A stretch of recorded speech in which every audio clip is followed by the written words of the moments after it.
Hey everybody, my name is Travis Fry. I'm the Assistant Ministry Director here at E-Free Church. And I just wanted to welcome you to our service today, as well as let you know that it is starting soon.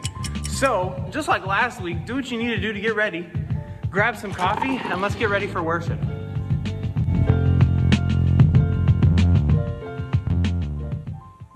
morning.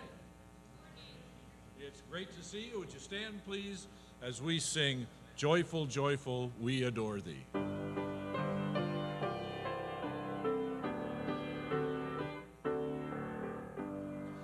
Joyful, joyful, we adore thee, God of glory, Lord of love.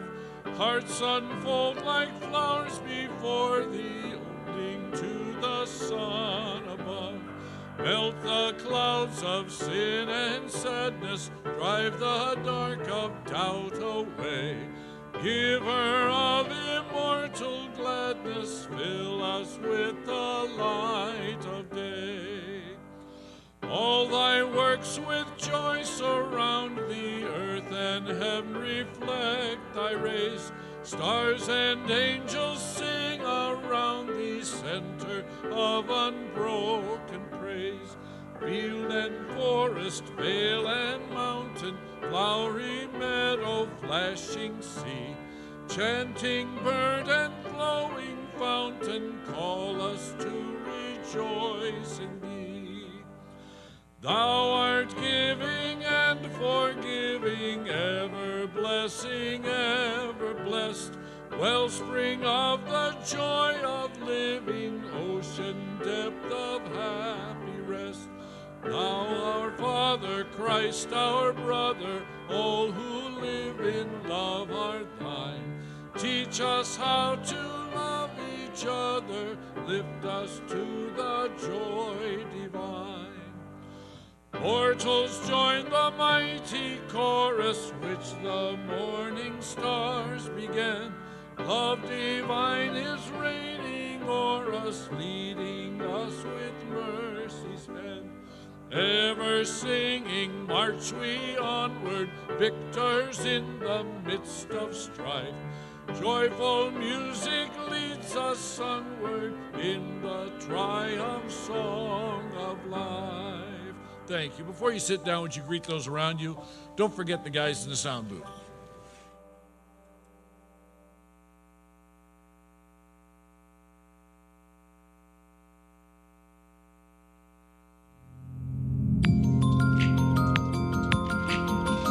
What is the gospel? It's the most important question you could ever ask, with the most significant answer you could ever receive. The gospel is an announcement. It's not good advice, it's good news. Good news about freedom and forgiveness for bad and broken people. The gospel is not something you do for God, but something He did for you. The gospel is simple yet profound. So basic that even a child can comprehend it, yet so deep that no scholar, author, or philosopher could ever uncover the full scope of its depth and riches. The gospel is beautiful. It is light in your darkness, strength in your weakness, hope in your hurting, grace for your guilt, mercy for your misery, healing for your soul, joy for all people. The gospel is shocking. Innocence in the place of righteousness, holiness in the place of shame, Son of God in the place of sinful man, God without honor, Lord without breath. The gospel is about Jesus Christ, born in a manger and raised by a carpenter, tempted by Satan but filled with the Spirit, baptized by his cousin and affirmed by his father, questioned by leaders but loved by outsiders, befriended by sinners, betrayed by his friend, respected by some, rejected by most, crucified for all, buried in a borrowed grave, resurrected on the third day. The gospel is a gift, costly for God but free to you. Salvation is not a reward for the righteous but a gift for the guilty. It cannot be earned and it cannot be lost. The gospel is about grace. No one is so good that they don't need it, and no one is so bad they can't have it. The gospel is not just a clean slate. It's a final verdict. Not guilty. The gospel is about strength that no enemy can defeat, peace that no suffering can steal, hope that no storm can wash away. My hope is built on nothing less and nothing more than Jesus' blood and righteousness. The gospel is about God. He is infinite and unparalleled. He is strong and gentle. He's the King of heaven, Lord of armies, the healer of hearts, and the light of the world. The gospel is about you. Your move. Not clean up your act, but come as you are. Because Christianity isn't acting like you have it all together, but admitting that you don't. That is the gospel.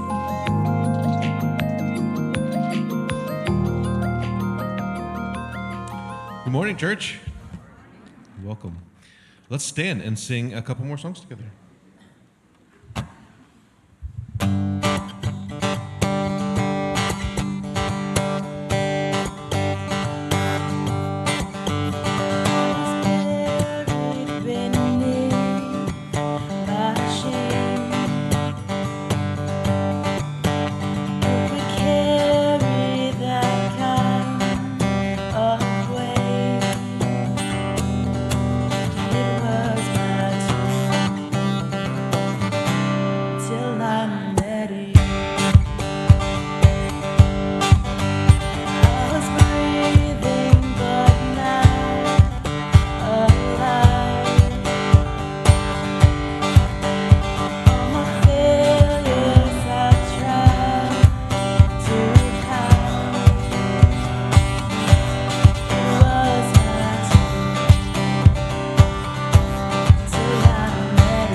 Chains break at the weight of your glory.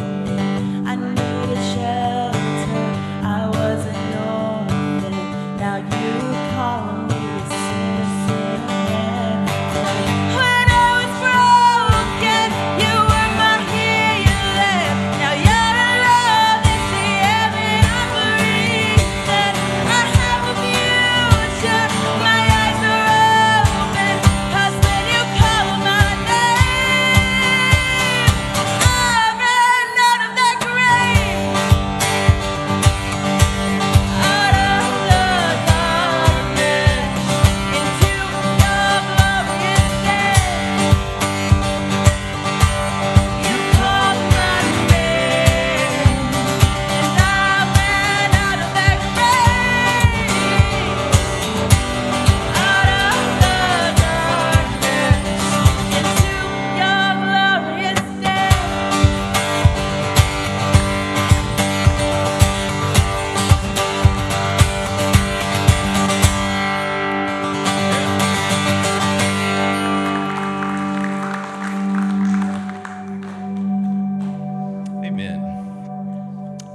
Go ahead and have a seat. We're going to move into this next song. This is a song I introduced to us a few weeks back called River of Life. So this is the point of this song is to be kind of a more contemplative time, just to kind of reach out to God and to start learning to, or start seeking Him to find our source in Him. And so this song, it really is based a lot off of Psalm 1 and the image in Psalm 1 of the tree that's planted by a river. And so that tree is, feeding, getting all of its life, its sustenance, its strength from that river, filling it.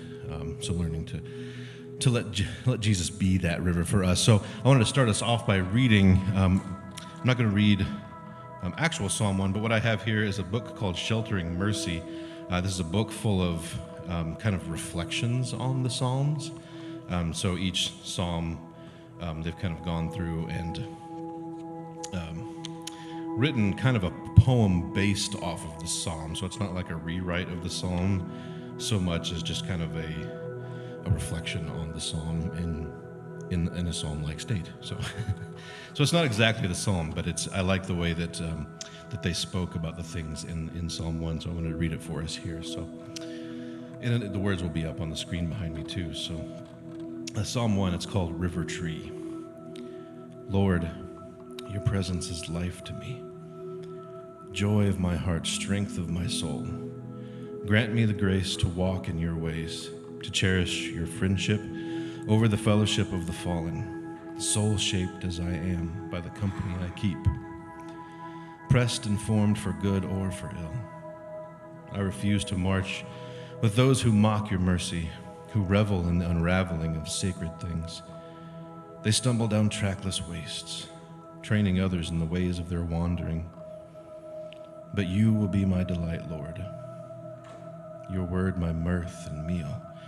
And I, like an oak, drawing strength from fertile soil, growing in grace, safe in the circumference of your mercy. So I will flourish, a river tree, drinking from the deep, fruit heavy on my branches, leaves thrumming with life. Though seasons shift around me, I will stand. So let's sing this.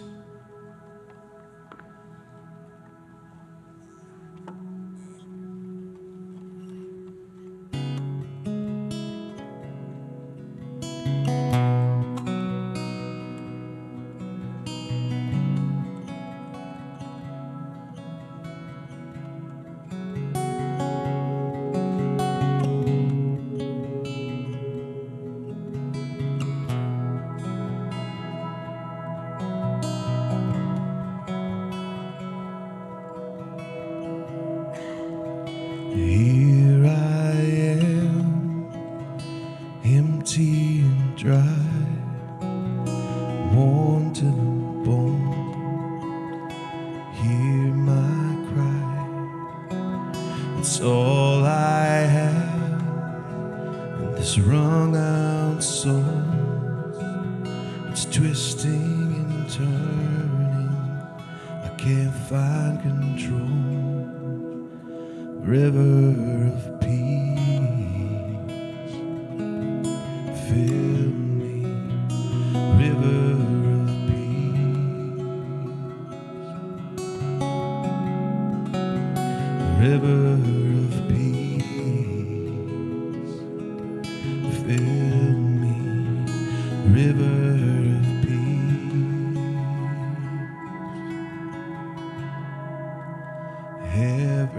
Everything and everyone I give to you, Lord of love.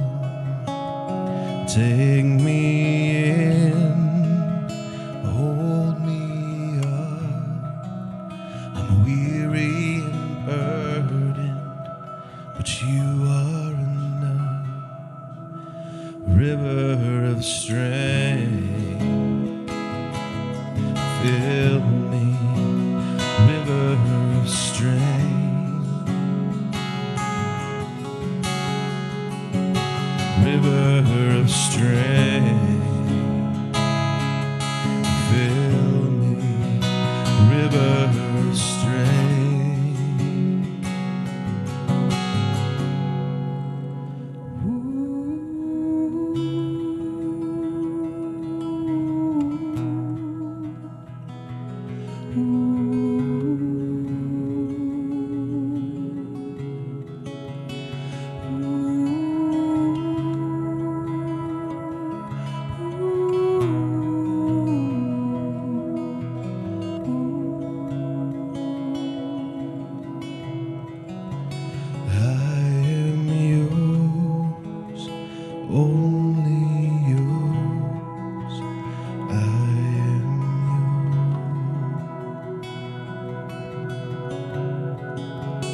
I am yours, only yours. I am yours. Hear my cry, Jesus, hear my cry.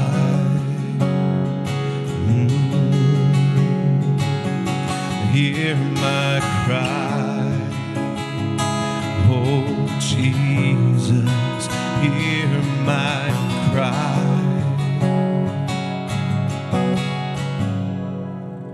River of life, fill me, river of life, river of life, fill me, river of life, river of life, fill me, river of life,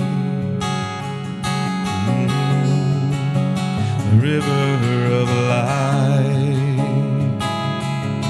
fill me, river of life,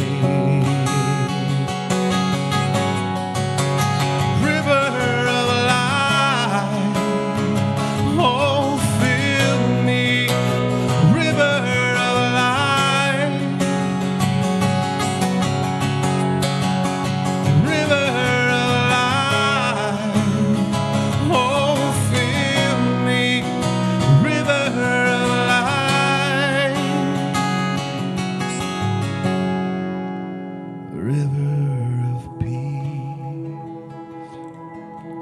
fill me, river of peace,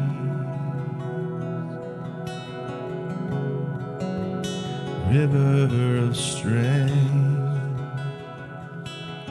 fill me, river of strength,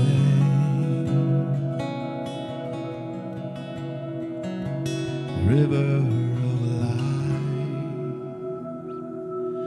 fill me, river of life.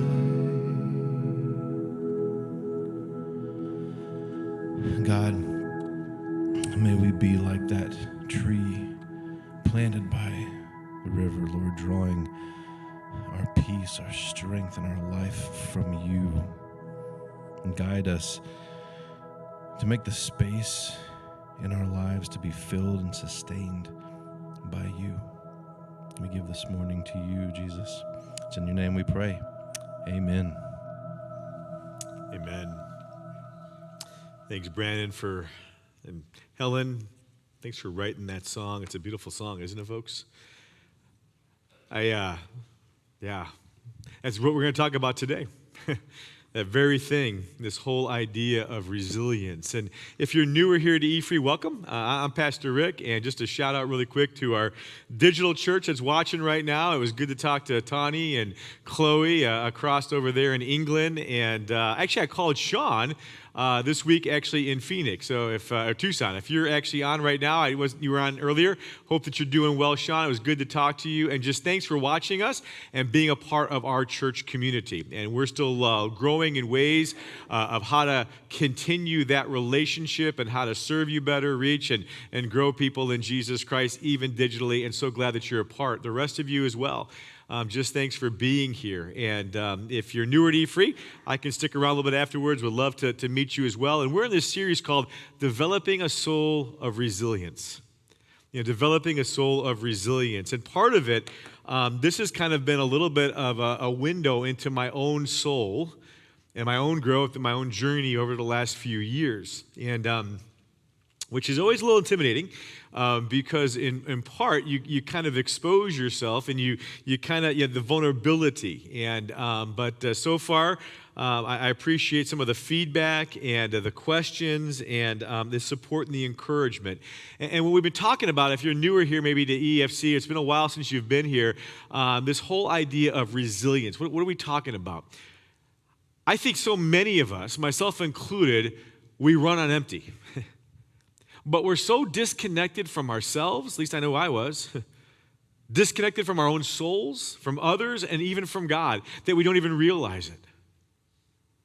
There's a reason why all of a sudden we go through some turmoil like a pandemic and political polarization and all of the stress. And even to this day right now, I can't get people into counseling or therapy. It's months and months of a waiting list. And part of it, what I think has gone on, is there's nothing in the tank. There's a dryness, there's a parched, we're thirsty. And even though Jesus, we've talked about this series, invites us to come to you, come to me, those of you who are thirsty, who are parched, and I will give you living water. But our souls are so parched that it bounces right off. Like the hard soil that you've seen, even it's dry here. They can't even hold the water. That was a part of my life for years. For years. And I'm a professional Christian, right? I mean, this is my job. And I didn't know that there was so much missing. It took a lot of different things to help me understand that the spiritual life is so much more than what I've experienced in my own tribe of evangelicalism.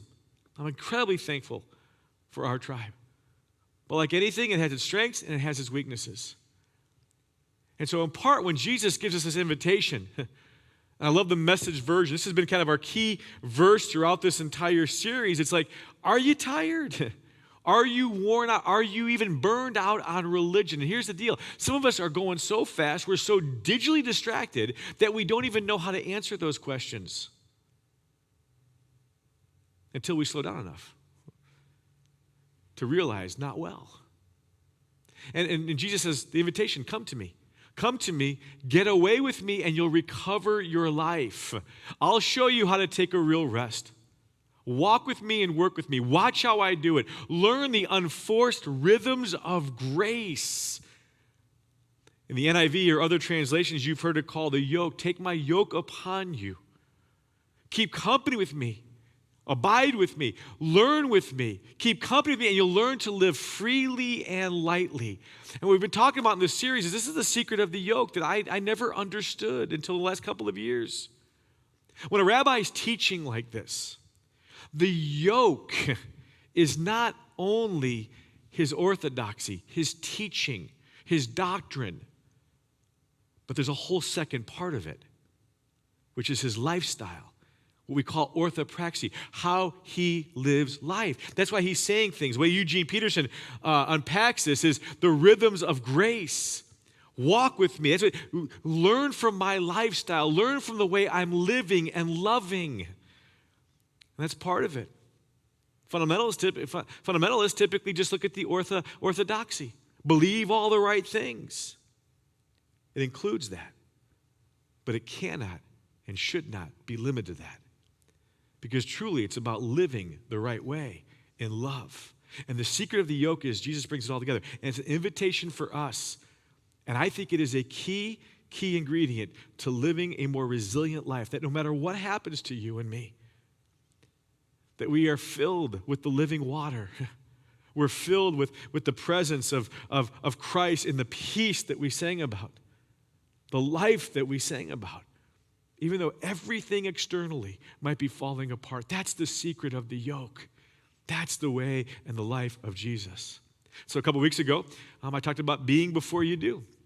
And again, this is a difficult concept, but we looked at Mary and Martha a little bit for 2 weeks, and I've tried to explain over and over again. Every message I've ever heard on Mary and Martha, okay, every preacher, every pastor, every teacher talks about the good of Martha.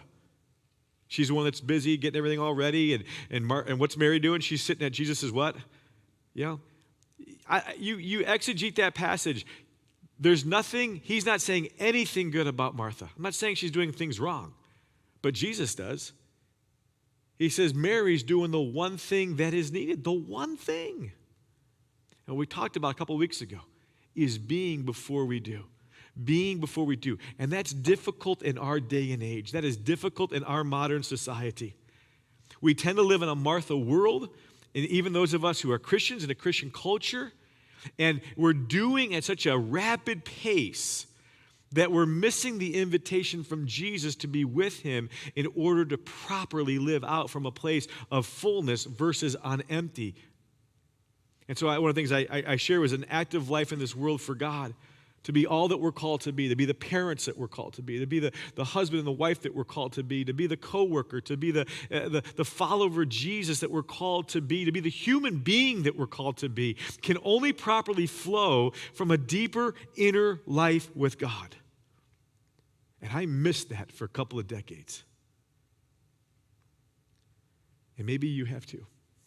So maybe this is relevant for you. It's called being before you do. And we're going to learn a skill today about how to do that.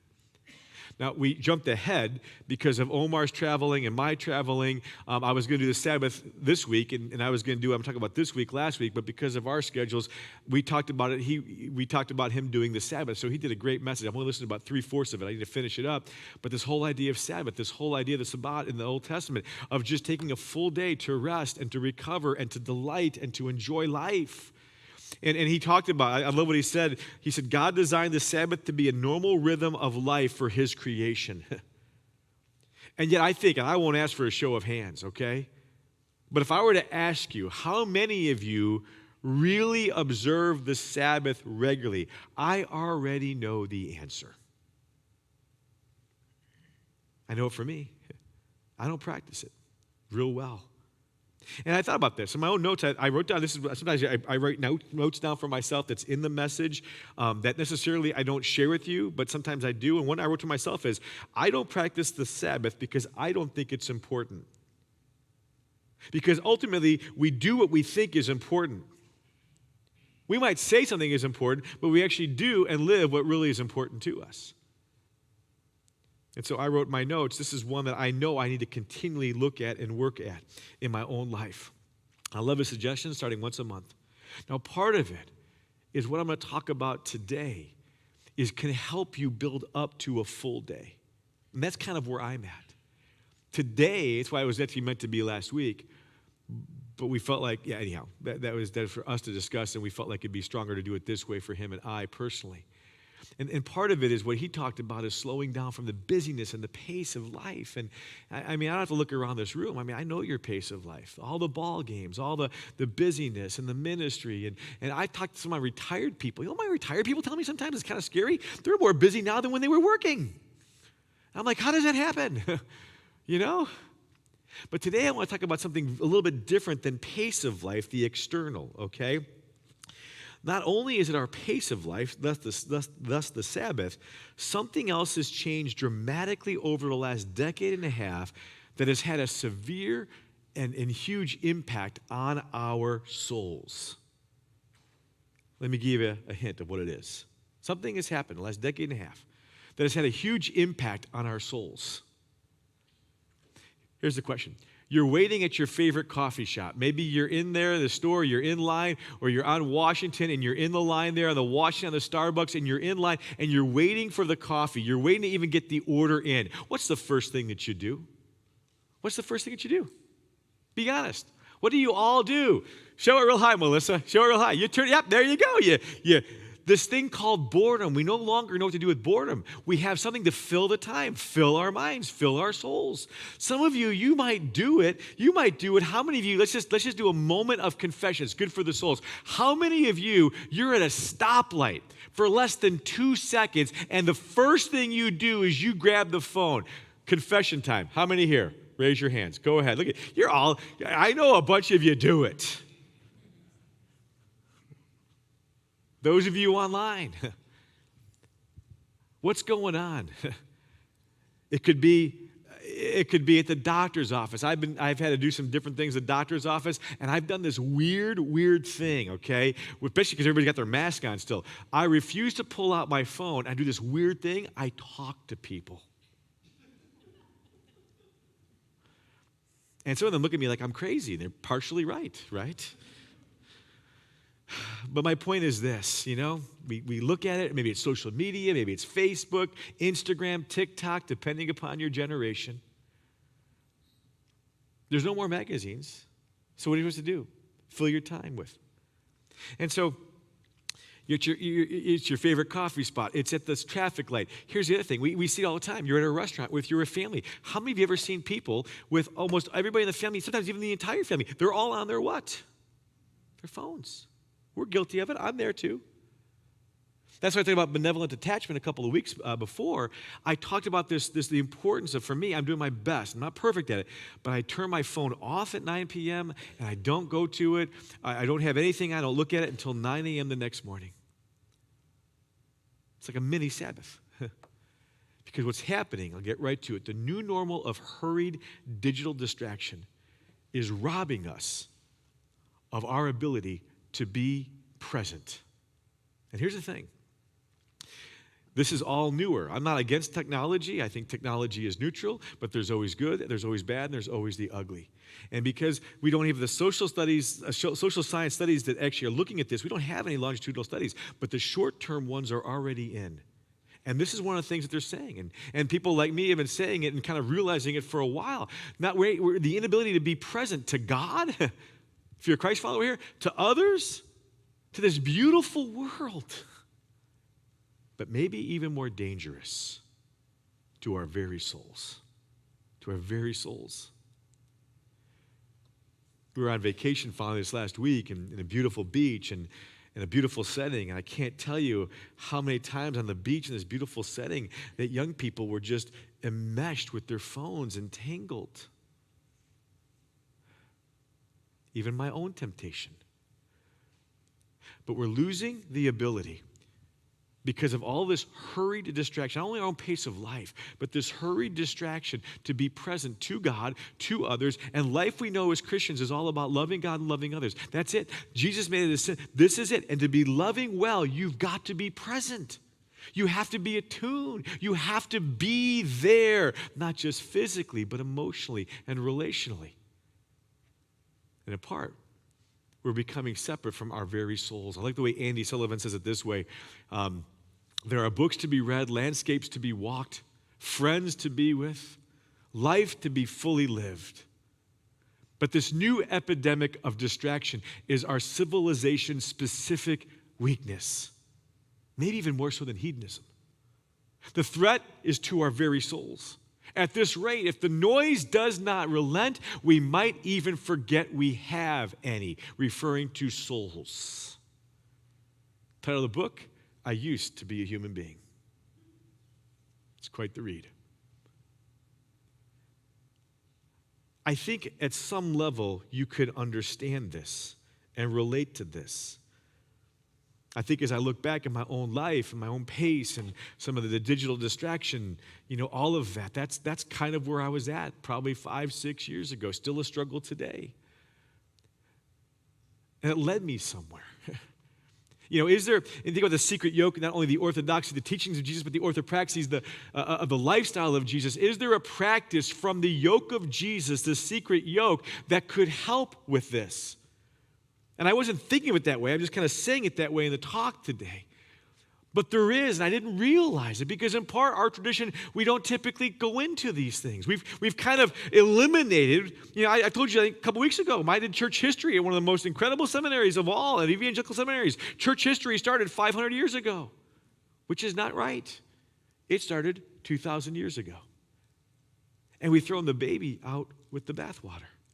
And that's a whole other story, whole other series. But there's some good. And one of the goods we're going to see more a little bit today in a practice. Another way of saying it is there a spiritual discipline that could set us up to thrive and build resilience, to connect us to our souls and to God and to others, to help us love better. In a world that's getting harder and harder to love, in a world of polarization, in a world of busyness and digital distraction, is there some skill, spiritual discipline, a yoke, a way of Jesus, a rhythm of grace? And there is, if we would have the eyes to see it. And what I'm going to call it is simply the quiet place of silence and solitude. Silence and solitude. Now, I won't ask, but if I were to ask you how many of you practice the spiritual discipline of silence and solitude, I think I know how few hands will go up. Now, before, I'm not trying to, what I'm saying there is if you would have asked me that 6, 7 years ago and any time before that, I would have said, oh, I know about it, but there's no way I would practice it. I am a full-blown extrovert, folks. Why do you think the messages go long? I talk to process. That's what extroverts do. And technically, they don't go long because our services are an hour and 10 minutes, okay? So if it's 11:30, I still have 10 minutes. Anything over 11:40 is over.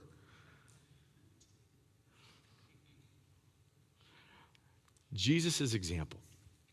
What I want to share with you, I want to give a kind of an overview. I'm going to glean through some scriptures to show you this skill, this discipline, this yoke pattern of Jesus at a high level. And I encourage you, you can download the notes on our eFree app, go deeper yourself, look at them yourself. I always encourage that. But let me give you Jesus' example. And one of them is a passage that always confused me. And now that I look back, I think it's been taught wrongly by me and others. How many of you know the story of Jesus? He gets baptized. Anybody know where is the first place that Jesus goes after he's baptized? Anybody want to take a guess? The wilderness. Good job, Joaquin. The wilderness. It's odd. He's baptized. He's ready for his public ministry. And the first place he goes is the wilderness. When he comes out of the wilderness, what's the thing that happens? Or in the wilderness, what happens? He's what? Tempted by Satan. Matthew 4, verse 1. Jesus was led by the Spirit into the wilderness. Some of your translations might say desert, to be tempted by the devil, okay? And after fasting for 40 days and 40 nights, he was hungry and hangry and all those kinds of things. The question is, and how this has been taught and prepped and how I've heard it, how I've taught it is, in some ways, it was to be Jesus at his weakest, to be tempted by Satan and all of that kind of stuff that goes along with it. It's when we're at our weakest is where Jesus was tempted in by Satan himself. And you've heard those kinds of talks and messages by people, men and women like me. But what if it wasn't a place of weakness? What if in reality, like me, maybe you've gotten it wrong, it was a place of strength? That's where it fits, because it never made sense to me. Really never made sense to me until I think about it as a place of strength. Now, the word for wilderness is eremos, which could literally mean desert. It could mean wilderness, Joaquin. It could mean also these other things. It can mean a desolate place. It could mean a deserted place. It could also mean things like a solitary place, or even the one I like, a quiet place, a place of aloneness. I like that, a solitary place, a quiet place. And when you stop and you think about it, there are a lot of stories throughout the Bible, okay, where the desert place, the eremos, was significant in the life of some of the key biblical characters throughout the Old Testament and the New Testament. Moses, the people of Israel, to be transformed, to raise up as that nation. Elijah, some of the major prophets, the minor prophets even, of course, even John the Baptist, as well as even Jesus himself. When you look at it and you see it, we're going to see a little bit today, it's this place of wilderness and desert. And it's not always referring to a specific or to actually a place of barrenness of desert, but it could mean solitary, withdrawing to solitude and silence. So what if the desert is not the place of weakness, but it's really a place of strength and to draw and to grow in resilience and to connect with God? Maybe, just maybe, it's the height of Jesus being filled in the place of the desert that he met and defeated Satan in that moment. That is an upside-down way of thinking about it. And I think a couple of theologians and pastors have helped me to see that maybe a little bit more accurately. Now, here's the pattern. Interesting. I shared this one a couple of weeks ago. Jesus goes through a full day of ministry, like your day, the office and emails, and of course he's healing people and stuff like that. Some of you do that through Salvation Army and other places too. And it was just a full day, 10, 12-hour day. Kids were running around, all those different things. Think of your day like that. And the very next morning is what Mark reports, okay? Jesus, or I'm sorry, I was going through Mark 4 there, so we've seen all of that. Very early in the morning, while it was still dark, Jesus got up, left the house, and went off to a solitary place. After a full day, didn't sleep in, got up a little early, and went to a solitary place. Just take a wild guess what the Greek word is there for solitary place. Anyone want to take a guess? Eremos. So what happens is you begin to look for this now. When you go through the Gospels, you quickly realize that the quiet place was a top priority for Jesus, okay? And so you think about that. I mean, he made it a point to be alone in silence and solitude. Here's a story from Mark 6, just a few chapters down from Mark 1. His disciples they had been now busy. He had kind of commissioned them. They were doing ministry. He was doing ministry. It was a busy, busy week at the office. I mean, there was lots going on. And so they gathered around him in Mark 6, and they reported to him all that they had done and taught, all the wonderful things that went on. As a result, what began to happen? His ministry, his popularity began to grow. And so many people were coming and going that they didn't even have a chance to eat. You ever been there? Anybody here ever work late at the office, at school? You don't even have time for dinner. You got to get the kids. The ball game is going on. All these. You don't. I mean, you're exhausted. You're already, that emotional tank is a little bit empty, right? That soul tank. And what does he say? Let's turn the TV on. Let's listen to that podcast. You know? Let's go to Buffalo Wild Wings, grab a beer, and let's have a couple of wings. Not against any of those things. But instead he says, come to me. Come with me. Buy yourselves to a quiet place and get some rest. Just take a wild guess what the word is there for quiet place. Anybody want to guess? Eremos. You see the pattern. You see the pattern. So they went away by themselves in a boat to a solitary place, to the Eremos. Now, by the way, in Mark 6, I encourage you to look at that a little bit further. I'm not going to expand on that, but what's really interesting is after you keep reading, they try to get away, but remember, that's the story where everybody follows them, and they can't even accomplish that. I love the way that the Bible actually tells life as it really is. Who wouldn't want to be alone with Jesus? I mean, some of you young moms and young dads, I mean, who wouldn't want to have this time? I mean, and just like real life, sometimes you can't get to the Eremos, or maybe you can, but you need to learn some new skills of how to get there in the moment. In Luke's gospel in particular, what's interesting is that you can chart Jesus' life and activity, and the busier and busier he got, the more demand that Jesus became, the more he withdrew to the quiet place, this wilderness, this desert, this Eremos of silence and solitude. Let me just give you an example of that. Luke 15, or Luke 5:15. Yet the news about him spread all the more. So the crowds of people, you know the story, came to him to hear him, to be healed of their sickness. And the very next thing that Luke writes is this. Would you read it aloud with me? But Jesus often withdrew to lonely places and prayed. Guess the word for lonely places. Have I built the case? In Luke, it's over 10 times. In the Gospels, I haven't got the full number, but you just see this. Is this the rhythms of grace of the secret yoke? One of the many. And maybe like me, you missed it. It's incredible. And here's what I wrote in my notes. I don't know about you. The busier and the busier you get, for me in the past, it's the first thing to be dropped. That quiet time. Give me an idea. I asked first service this too. How many of you have grown up or have learned, not saying you're practicing it well, but you learned a quiet time? You learned to do like a little devotional in the morning. Can I just have an idea from you? How many of you learned that as a Christian, okay? Now, I won't ask you the follow-up question. How many of you practice it regularly and faithfully, right? Hey, Rick, that's Protestant guiltism right there. Okay, hey, just let you know. I mean, I'm not going there. I think in part, if you're like me, it's the first thing to go, or it was in the past. Now I relentlessly hang on to it. I won't let it go. The Myers-Briggs, I'm a P, not a J. You all know what that means? I'm not the most structured and organized person, am I, honey? I am a go by the flow. But these last few years, she would attest, oh my gosh, this is what he does every single morning. I'll share that in a minute. And it's not because I'm great. It's not because I'm more spiritual. It's not because I'm more mature. It's because I have learned I need this. I need this. Because my tank was empty.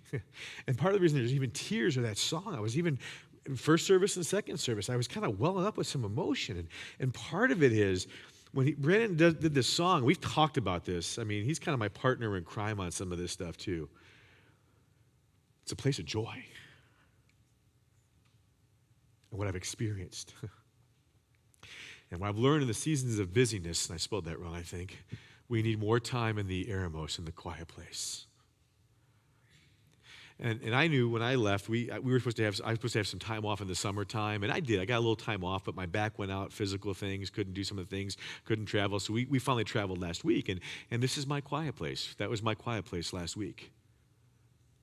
One of the places where I really get replenished. The tank went from 30% back up to about 70, 75%. And part of it is my challenge to myself, maybe my challenge for you this morning is, if Jesus, if he needed time and space, if he needed space, why do we think that we don't? Rick, why do you think I don't? That was really what I was thinking. I didn't realize it subconsciously. But here's the challenge. It's in this place of quiet, the eremos, of silence and solitude, whatever you want to call it. This is where the potential to build an inner resilience. Those of you right now, digitally, this is where you build an inner resilience, because it's in the eremos, this wilderness, this quiet, this solitude, this quiet place where we ground ourselves to God, and our souls can find healing and connection to God and even to your own soul. Now here's the deal. And I'm calling it the discipline is the discipline of silence and solitude. And what I've learned is this, through some of my own reading and my own experience, I'll share with you, okay? Is that ultimately, when it comes to silence, there are two types of silence, and nobody ever taught me this. The first type of silence really is actually the easier of the two. The first is the external, okay, silence. It's pretty self-explanatory. You know anybody, maybe you're that person, that when you're home, the TV always has to be on? You know somebody like that? Or how many of us, when we're in our car, that we have to have music on? Or a podcast at the gym? Or in those moments, if you're at the dinner table, even with your family, you're looking at that's the external noise. That's actually easier to get rid of. Benevolent detachment. I introduced that concept a couple of weeks ago. That's where you have to figure out for you ways in which you detach from the busyness and the external noise and the distraction that keeps you disconnected from God and even your own soul. But the second is internal distraction, or internal silence, or internal noise. Let me remind you, I did this, I forget, many months ago. Who is the number one person you talk to? Think about it for a second. Who's the number one person you talk to? Yourself. That's 2 in a row, okay? You're doing it. Gabe, you married a godly woman. You need to be more like Joe Quinn. You are. Love you guys. Think about it. It's the mental chatter.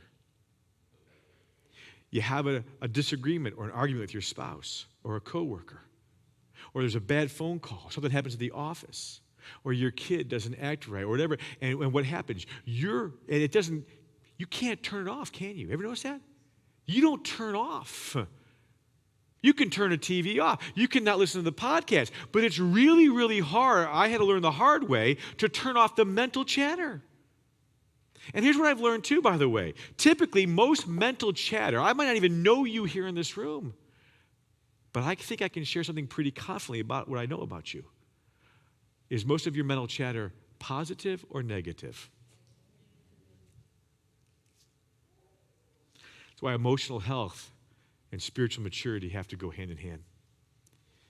There's reasons. I didn't even realize my own self-talk from years and years ago, things I believe about myself that I'm still fighting through.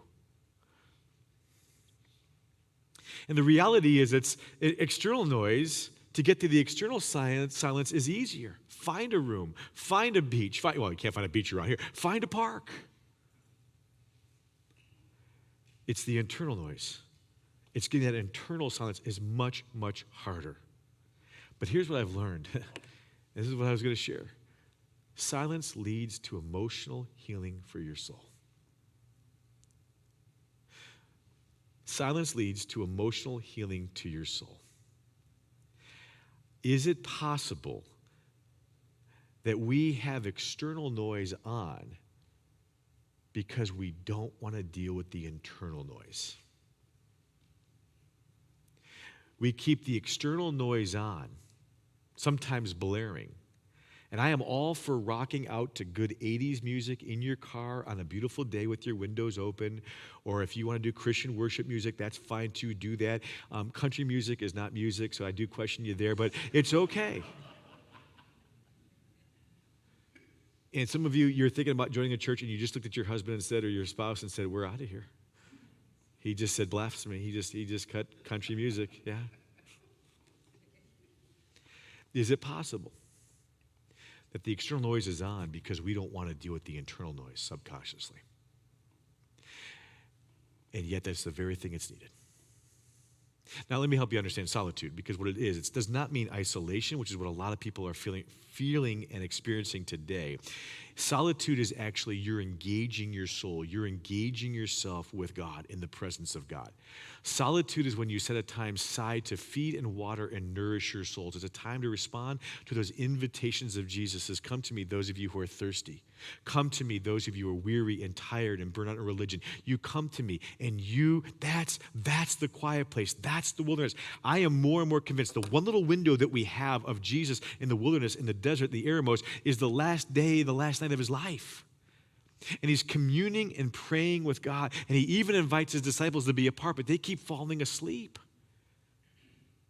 But what if that wasn't a place of weakness and is even a point of shedding tears to blood, but that's where he was gaining strength to do his ultimate act, his ultimate biggest thing he was going to do that took the most internal insides what he needed to do for the crucifixion, to be separated from God.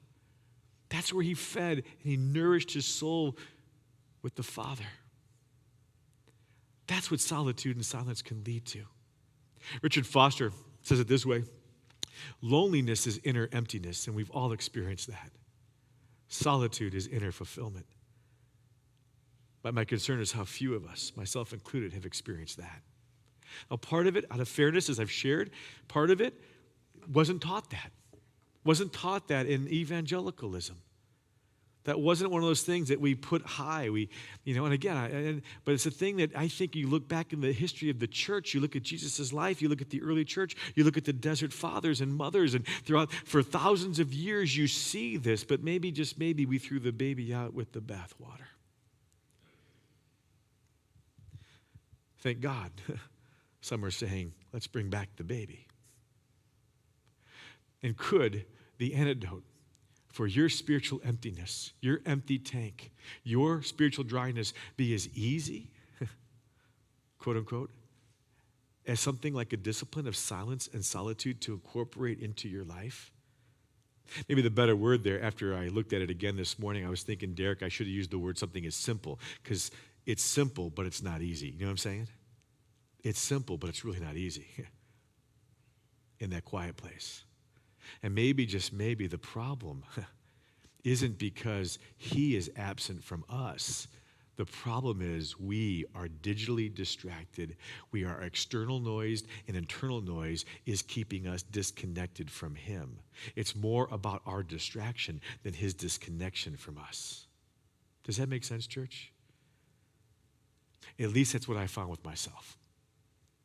And I'm still growing at this. I'm still learning. But I found this to be more and more true, experientially, not just cognitively. One of my favorite Catholic writers is Henry Nouwen, and he writes it this way. He says, without silence, it is virtually impossible to live a spiritual life. I want to sit there for a moment. 10 years ago, I would have said whatever, right? It's about orthodoxy. It's about believing all the right things, preaching the right way. It's about this, it's about that, it's about this doctrine, this thing. It's, spiritual life is all about what you believe. It's all about, sharing your faith and getting people saved from, hell to heaven. But the real spiritual life, it includes the orthodoxy, but it's the orthopraxy. Jesus modeled a life well connected to God the Father. And he's right. If we don't take this seriously, the spiritual life, if we don't set aside some time to be with God and listen to him, there are consequences, folks. There are consequences. And we're already living it.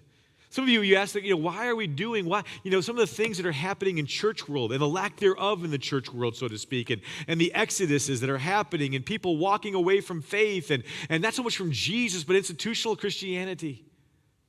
I talk to those people, and they'll mention things like hypocrisy. They'll mention things like a lack of love, a lack of humility, a sense of powering up. Winning seems to be the ultimate goal. I just heard that just a couple weeks ago. Winning seems to be the ultimate goal for you Christians, Rick. When we're supposed to be known by our what? Say it out loud. By our what? Our love. Wasn't it Gandhi that said, I'm all for your Jesus, it's your Christians I can do without? And I know as a Christian, that hurts me to say it. It hurts me to hear it. I don't believe it's all true because I know that there are incredibly beautiful, compassionate Christians in this church and many churches across this country and throughout this world. But it's oftentimes the ones that are trying to win and suppress or to, whatever, have the loudest megaphones and some of the biggest platforms. And we're reaping the consequences. We are. I think John Mark Comer talks about it, and it's a great little book, by the way. I highly recommend it. It's called The Ruthless Elimination of Hurry. And some of the consequences he brings out is, we feel distant from God. And so as a result, we're living off of somebody else's spirituality, podcasts, famous preachers and teachers, versus developing our own deep connection. For some of us, we're so distant from ourselves, we lose sight of our identities and our callings. Anybody here ever struggle with that? I know I have for years, especially if you're a people pleaser. So we get sucked into the tyranny of the urgent versus that which is most valuable and important. I would add to what he said there, to the very call that God has given to you and to me. We feel an undercurrent of anxiety. Anybody here feel an undercurrent of anxiety? I know I do. The sense that we're always behind, we're always catching up, we're never good enough, we're never done. We're exhausted. We wake up and our first thoughts are, already? What time is bedtime? That's a bad sign, by the way, isn't it? Take note. Worse, we turn to our escapes of choice. We run out of energy to do what's actually life-giving for our souls, saying prayer or silence and solitude, and instead we turn to the cheap fix, another glass of wine, not opposed to wine, love wine, a no show that we're going to stream on Netflix or Hulu, or our social media frenzy or feeds or porn or sex or other addictions. The emotional unhealth sets in, and we start living more and more from the surface of our lives and not the core, the deep soul life that we're called to, that we're invited to with Jesus. And that's why we have why there's a reaction. Sometimes when a reaction happens in your life and you're like, why did I do that? What am I even feeling? We don't even know. Because there's a disconnect. That's where I was living for so many years. And I can still be there, but I'm trying to understand why is it I think and why do I feel the way I do? What lies am I believing about myself? What are the things about why? And I'm going deeper. And part of it, there's been a disconnect from the soul. Because the desperate need for silence and solitude. Because dare I say, I think this is where real spirituality, this is where real discipleship, this is one of the aspects of real transformation takes place. But my guess is you've heard very few talks on this. This is where Bible study, I will say it out loud. From a cognitive standpoint, it can start there. Be renewed by the transforming of your what? Of your mind. But oftentimes in our tribe, it stops there. Orthodoxy, and we lack way behind. I'll own it, in orthopraxy. There's a better way, and that's the invitation from Jesus. So how do you do this? Let me get real practical. I'll wrap this up. Remember, we ended 11:40, not 11:30, okay? You got to find your quiet places. You have to find your quiet places. Now, this can be very difficult, but it has to start here. Remember, there's two kinds of noise. There's external and internal, okay? The first one is easier. At some point, you've got to get to a quiet place. It might be a chair in the family room. There's a corner in my family room. When my back is out, I have to do this all right down. I have to do this on my stomach with a pillow. And I have to lay because I have to do the old Larry Bird thing. I'm going to date myself here, Larry Bird thing here.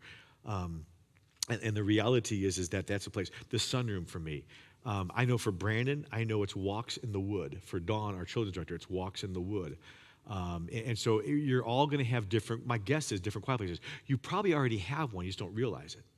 If you don't, just ask. Try. Again, but here's the thing, it has to be quiet. The phone has to be, if the phone's a distraction to you, you got to turn it what? And it's a real hard thing to do. I mean, you might miss the next newest, greatest TikTok. I know that's hard. But trust me, it's worth it. So find your quiet place. One of my favorite places, I think more and more, the beach. I mean, just the walks, the time with Donna, the time with my son this last week, the time alone. I say time alone. You have to. I have been a extroverted extrovert who now longs for alone time. So it also takes finding a quiet place. You got to take your time at it. Start small. For some of you, maybe it's just 10 minutes, 15 minutes. Some of you learn about the quiet time, and the thing I learned is I got right into the scripture study, and that's where my bentedness was. Obviously, I went to seminary. I've been trained, teaching, and again, most of my time in the Word, if I'm really, really honest and transparent, most of my time in the Word in my first 20 years of ministry, 15, 18, 20 years of ministry, was actually to prep for teaching.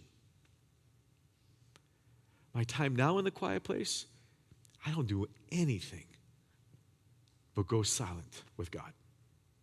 And I'll tell you how that works in a minute. It takes time, though, because if you're like me, my brain is ADD. I can think about, I was supposed to do this for Donna, supposed to pay this bill. At the office, I forgot to email Dick Lang. And so here's what I've learned. I actually have a little notebook. I don't need it much, but the first 6 months of trying this, I would jot things down. I used to jot them on my phone, but then what would happen? What would happen? Distracted. So that's why I use paper and pen now, a journal. I don't need it nearly as much. I've habitualized myself to get out of that. But it takes time. It takes to really get silent, to get the external noise, but more importantly, the internal noise. But that internal noise is very important because when you take your time, you finally slow down. That's the wilderness. That's the wilderness. That's the Eremos. That's where Jesus would be in these quiet places. I think that's where he slowed down to be with the Father, to connect with his soul to soul, so to speak.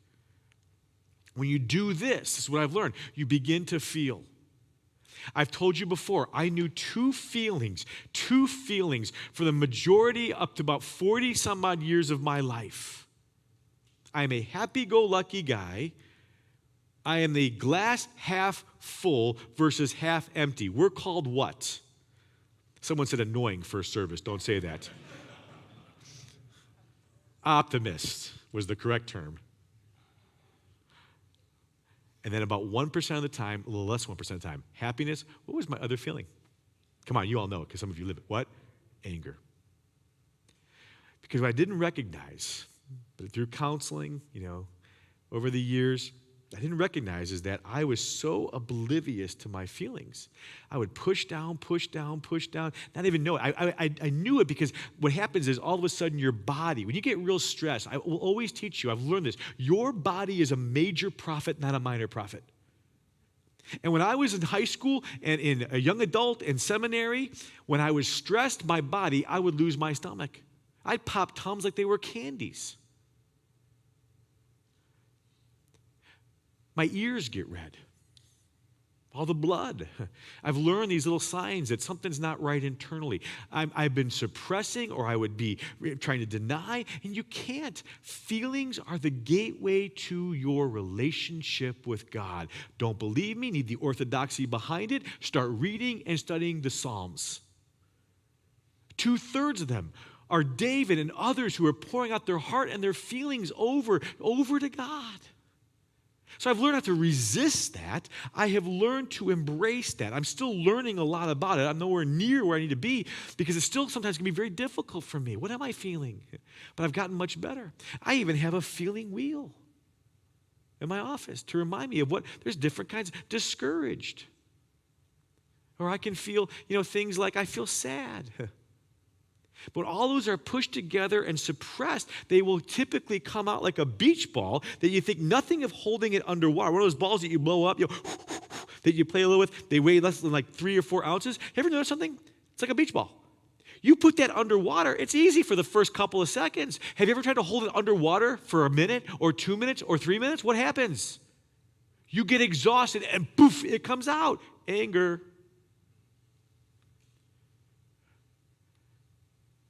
You start to feel. And what I will share with this is usually for me the negative feelings come first. Why? You all kind of raised your hand.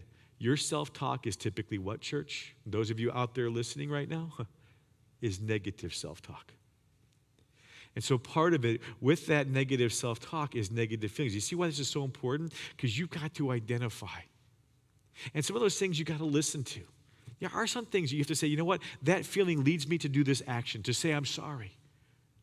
Or if it's an old voice, I'm not good enough. I'm not valuable enough because I don't, this or that or for whatever reason. And you can know, that's where I realize, no, in God, in Jesus, the river of life, I am fully loved by God. For God so loved Rick Wagner that he gave his one only son. That's where I claim truth or a song or scripture. And the more you immerse yourself in those kinds of things, in those moments of quiet and solitude, you begin to feel and what's really, really hard is then you'll face the good, the bad, and the ugly, like a good old spaghetti western of Clint Eastwood. You begin to face that in your own hearts.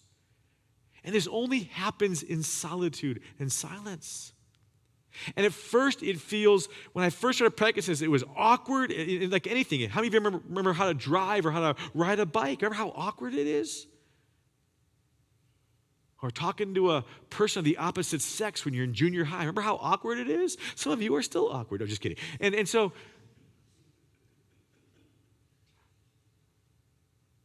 but this is where the work is done.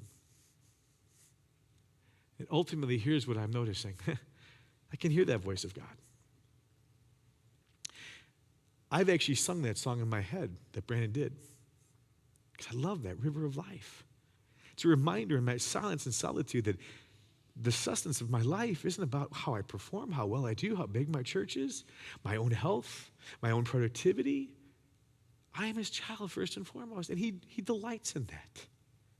And the more I learn that, the more I can pass it on to others, to my wife, to my kids, to my grandkid, to the people at my church, to the people I come into contact with.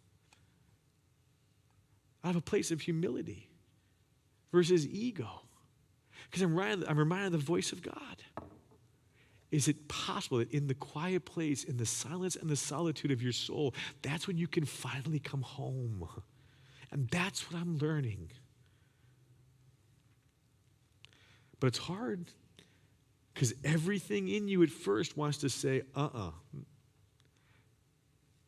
It is far easier to do a Bible study. It is far easier to listen to a message. It is far easier. One of the things we talk about here is to go to an event. I think it's one of the big things I've noticed with Christians in my years myself and in ministry and at this church over the years. Because this is lacking, Christians are desperate for a quick and big hit. At the newest and best, church service, church, preacher, podcast. And one of the things I think is beautiful coming out of the pandemic, I personally, and there's others like me who are thinking, one of the beauties that's coming out of the pandemic is we have made it far too much about a stage and a service, an event, a band, or a celebrity preacher for that big hit. And then the rest of the week, we're parched, we're thirsty, we're empty because we have not developed the disciplines. And quite honestly, I look at it and go, I have not helped to disciple in these beautiful disciplines that have been so lacking and yet so needed in our lives today. And I'll end with a verse that you're familiar with. I'll do it from the ESV. Is Jesus said this, he said, I am the vine and you are the branches. Another way of metaphor of seeing this, of seeing this connectedness that we so much need to God in the quiet place. It's another visual. Whoever abides in me, whoever remains in me, NIV, abide. The word for abide there is the same word abode, which means to make your home with. Whoever makes their home in me and I in him, he or she will bear much, what? Fruit.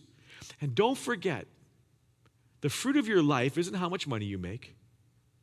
The fruit of your life is not what kind of house you live in, car you drive. The fruit of your life isn't the degrees behind your name.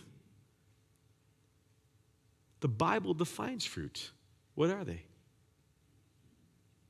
Peace, patience, joy, self-control, kindness, goodness. All the things that have to do with love, loving God and loving others, and even loving yourself. Matthew 22. By the way, those are all things that you cannot do, I cannot do apart from myself. I don't need to give examples because you've all lived it. You've all experienced it. I have too.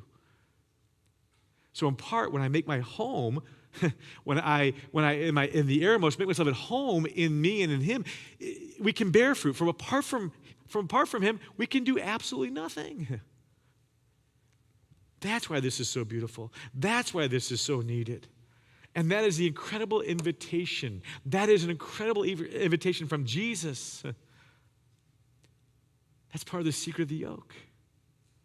Maybe, just maybe, this is where we come back to find our home and our soul's home that is so needed.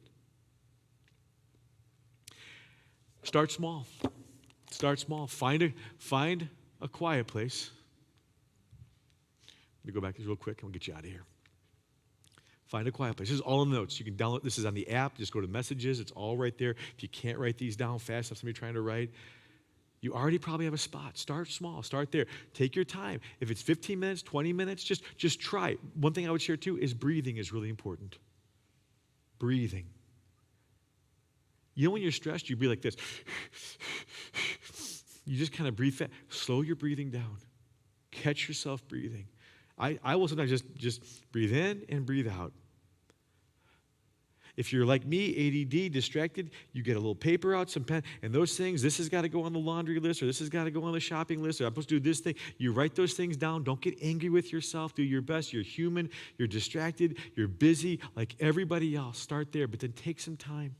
I think about some of the young moms here and kids in school. I know the commitment is hard. You got to figure out when that is. You got to figure out the time. Dad's saying things and work with the moms. I don't think I did a great job with Donna early on when our kids were younger. I think we tried to give each other some time, but I probably could have done better. I understand, though, because I have a 2-year-old that now lives with us. And when she gets up and I hear those little feet come down the stairs, the first thing she says, always, the first thing she says is, "Pop, pop. Pop, pop." For whatever reason, that little girl is crazy about me. It's kind of cool. And I also, at that moment, if I'm in the middle of it, I'll stop. Because the purpose of the Eremos is not the Eremos. The purpose is to connect with God, to fill the soul, to love him, and to love others well. And I even say that out loud to remind myself. It takes time, though. It will be interrupted. Slow it down. Slow yourself down. I went through enough. If you start to feel, don't resist, don't push. Write those feelings down. Some of you, maybe it's time to get some good Christian counseling. Don't be offended. I have. Face the good. This is where the beauty is. Face the good, the bad, and the ugly in your own situation, your own hearts, and your soul. And by the way, if you're one of those that believe it's everybody else's fault, there is something in your soul that needs to be fixed. And ultimately, you'll hear the voice of God. That's the beauty of the Eremos. That's the invitation. Are you tired? Are you worn out? Are you weary? Jesus oftentimes would withdraw to quiet, solitary places. Just start practicing. Questions, email me. Want a phone call for a couple minutes? I'd be glad. I am not an expert. I'm learning from some experts. I've got some people in my life. Start where you're at. Heavenly Father, I thank you for this morning. I thank you, Jesus, right now for the way that you not only taught your orthodoxy, your teaching, your doctrine, but your orthopraxy, your life. That's the secret of the yoke as well. It's not either or, it's both and coming together. And too often, I know I was guilty of making truth all about thinking the right thoughts and not allowing it to permeate the very core of my life and my emotions, in my relationships, in my orthopraxy in life, where so many of us are guilty of that. Jesus, thank you that you modeled this. We can see it if we really look for it. I pray for those who are digitally right now on our part of our church. I just pray for them. I pray for Tawny. I pray for Kurt, who's going through a lot physically, for his family like Chloe that's caring for them, or caring for him, excuse me. I think of Lisa T. Thank you for her. Thank you for Sean. Thank you for the Lishkas who do our work outside here, but for right now are online. And just thank you that we have technology as a blessing at the same time. I pray for those who are in here. I pray that somehow this would fall on some soil that would at least make some sense and begin to try to experiment. But my prayer is they would know you deeper and more, Jesus, through a spiritual discipline like silence and solitude. And I pray that in the powerful name of Jesus. And the whole church said, amen. Digital world, thank you for joining us. And the host will have anything follow up with you on there. You're dismissed after that. And folks, you are all dismissed here. Have a great day. One more very important thing. Go Bears. Boo Packers. Amen. You're not dismissed.